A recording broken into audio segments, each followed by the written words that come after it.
The damage appraisal track is a very interesting process in that it prepares not only estimators in a collision repair center, but also damage appraisers for insurance providers and independent appraisers.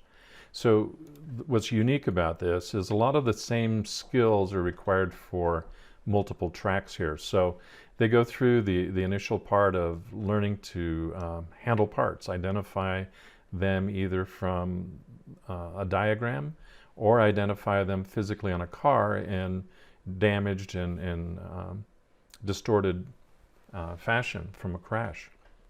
They also learn how to identify different part sources, where they come from, and the different types of parts and availability of those parts.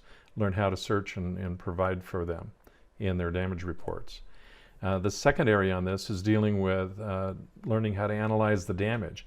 Not just click and drag parts onto an estimate, but also come up with a plan and a strategy on how to go about restoring the vehicle back to factory specifications.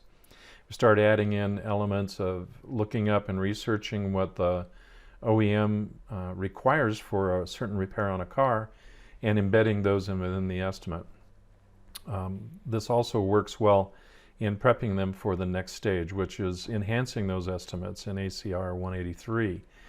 By enhanced estimating, we're talking about pulling from every available resource possible, whether it's pulling from ICAR or for best practices from the OEM, required or recommended procedures, whatever might be the source of information that's needed to restore a car, that's all included in an enhanced estimate, and getting them tighter and tighter and closer to the perfect restoration of the car.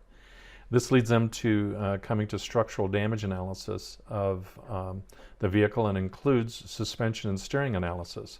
Whereas during the teardown, they'll actually be able to measure and analyze the vehicle and determine what suspension and steering components are required for this vehicle without going through a massive remove the car, send it out the street to have a subcontractor determine what's wrong with the suspension.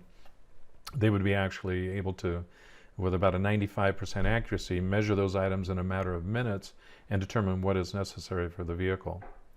At this point, the two tracks separate a bit, and those that are destined for the collision repair center have an option of selecting a few more advanced courses dealing with production management and blueprinting processes.